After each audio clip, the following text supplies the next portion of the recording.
All right, so we just finished the training walk. You just saw the video. We're coming to the house. When we come up to the door, just like we showed in the other video, Jackson has to keep his bum down. So his bum is down. I loosen up on the leash. I should be able to walk around or do whatever I want, and I want Jackson to keep his bum down. If his bum comes up, I just lift up that weight of an apple again, and we practice just keeping our bum down until we can move around or do whatever we want, and his bum stays down. We'll open the door. Be able to stomp around. I should be able to step inside. And he can't move from that spot. Let's try that again. Until I give a tug, which looks like this. When we come inside, it's kind of come down also. Just lifting up that way. An apple. I should move around. Grab my trash can. Grab my trash can.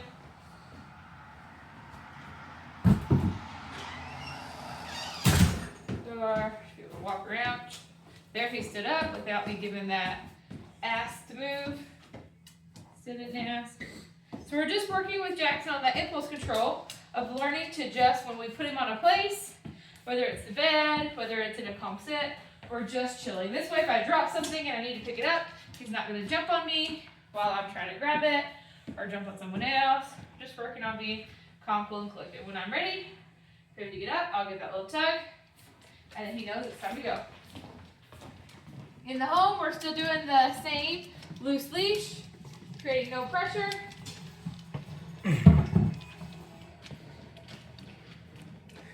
So this can be a good thing to do if the weather's really bad outside and you just need to walk him in the home. You can just walk him in the home. Anytime he's on that leash is leash training time, whether it's in the home, at a restaurant, at the neighbor's house, whatever that looks like. If he's on the leash, you can focus on that, whatever the environment is. All right, I'm going to show, when he plays with the leash, I'm going to play back. I'm just creating pressure and helping him know, one, not to play with it. Two, it creates pressure so he can't actually take it off his nose, because he can take it off if he wants to. So we're going to also show you how to take off this leash and put the leash on. So on here, there's a little black button. I'm going to push this. It loosens it up. Sorry, can you show me the black button? I can't see it. Yep. I push this button, it can go up and down. I'm going to loosen that up. I'm going to loosen up over his neck. Take it off his nose. Take it off, the safety off his leash. Give him a quick love because he did good. It's also good for Jackson. Jackson can be very vocal and demanding about what he wants and how he wants it or what he doesn't want. So petting his nose, touching his legs and his paws, getting him used to just us touching all over him is a great thing to do. Touching his tail just helps him become more comfortable. You can see he does not like that. So that means I'm going to keep doing it until he stops trying to bite at me. And I'm just lovingly touching all over his body. There. And I just want him to get used to this. I gave him a bath the other day, and you would have thought it was a horror show happening back there. And so I realized he needs more just touching. So it's very loving, very kind, but also very much just helping him understand we are going to touch on him. Here he's standing up. He got excited because I was rubbing all over him. There we go. I did distance pressure while sitting down. I turned that distance pressure away once he set his bum down. Right now he's too excited. So there he was using kind of an avoidance thing. She was trying to correct him and he's like, oh, but I can stand up if I get a drink. So he's pretending to get a drink. Okay, if you start to correct him by using that distance pressure, that body language pressure, and he fakes getting a drink or he does something else, okay, like, oh, I can stand up if I eat or whatever, you're going to continue to correct him until he corrects and he settles down and you walk away. And then if he needed to, he could get up and get a drink. Right now is not a time for drinking and eating, so you can see how Jennifer just slid those over a little bit so they're out of his reach. And because he was so excited because I was touching all over him and he felt like I was getting playful even though I wasn't, I corrected and I walked away. Sometimes there's nothing you can do in that moment other than correct, walk away, let him settle. Now I can go back in and show you more about the leash. All right, so here we have the leash. You often find it wadded up like so. One end, there's a black strip with a handle. Oh, mine got tied when I wadded it. I'm gonna untangle it. Have the long leash. Again, this is the keeper that you saw that loosens that up so that I could put it over his head. At this end, If you see as I pull it apart, it now is in slip lead. It could only ever get as loose as that keeper is, but it can get as tight as needed. At the other end, we have a figure 8. Just makes a little 8 here. And attached to that is a safety. This safety just connects to the collar. So if we ever got this over his head, there would still be one more form of safety on the collar. In front of that figure 8, there's a piece of the leash. If I pull that out, that's what's gonna go over the nose. So this is gonna go over the head and behind the ears, just up close behind his ears, and this is gonna go over his nose. I generally make it a lot bigger than I need it, so I'm not trying to sit there and rub all over him. Again, he doesn't love being rubbed all over all the time when he doesn't want it, so I wanna make sure I'm getting him really comfortable with this and spending that time rubbing on him. I'm gonna go over his head, over his nose, right behind his ears. You can see I cinched it up so that it's somewhat tight, but it's offset. So I'm gonna pull this the direction I want, and I'm gonna pull the nose piece the opposite direction. I want it to be right in the middle between his ears, upset high. I'm gonna hit the black keeper and take it down. When I lift up that weight of an apple, I should have about 1 inch there.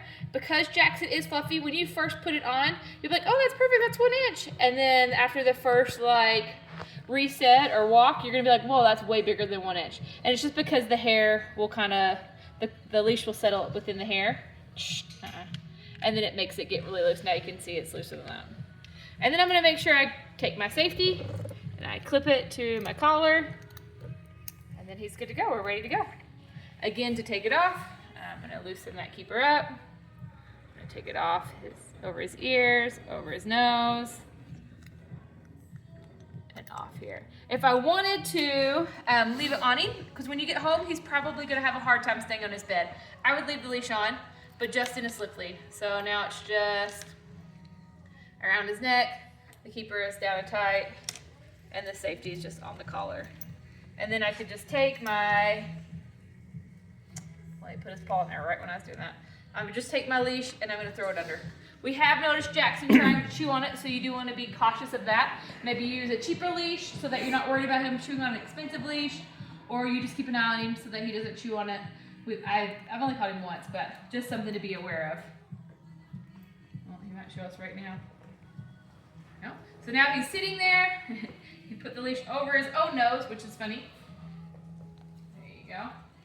And now if you go about my thing, I don't need to do the circles around his bed anymore because he's already used to the space. So now I can just hang up my jacket, finish cleaning up the breakfast, and we're just gonna have Jackson stay here for the next few hours. And we're gonna do things that might get him excited and Renegade. get him off his bed. Guppy, come on. Guppy, come. Guppy, come. Does not like getting off the bed. She loves laying there all day. Come on, Guppy, you gotta wake up. Come on. Go get her. Go get Guppy. You gotta Go get Guppy. Go get her. Come on, let's go. Let's go. Good boy. Good boy. Go get her. Go get her. Go get her. Go get her. Go get her. Renegade, come. Renegade. Come. Good dog. Come.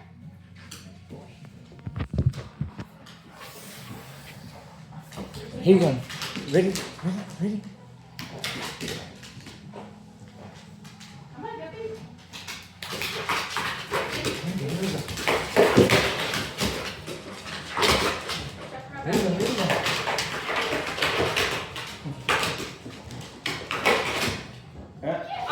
So there he stood up. So Jennifer's going to do the correction.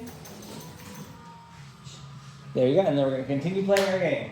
Renegade, come on. Whoa, whoa, there we go. Come on, come on, here we go. Come on. Come get it. Come get it. Come get it. Oh, there we go. Oh, there he stood up again. Oh, he corrected by himself. But also a little bit of a look.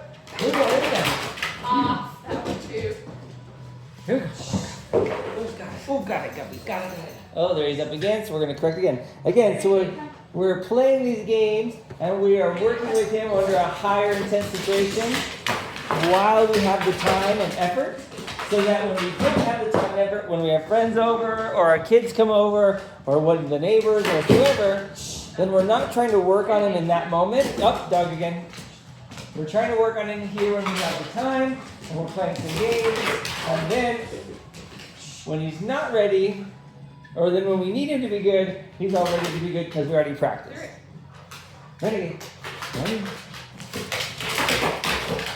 Off. There, so we're going to correct him again. And again, correcting him is okay. This is all part of learning, right? So we want him almost to make mistakes when we have time so that we can practice that correction. And we can practice, we can practice giving him that look from across the room. We can practice that calm, quiet energy no matter what the situation is. Down. He does it every time he gets on the left side.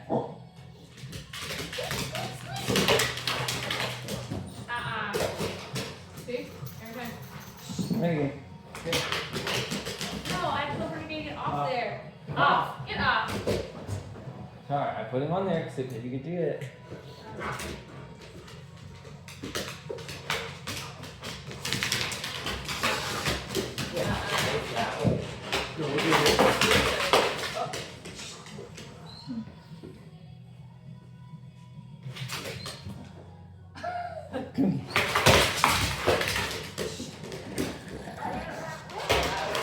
So there he laid down. Had he stayed laid down, I would have pet on him in that moment, but then he stood up.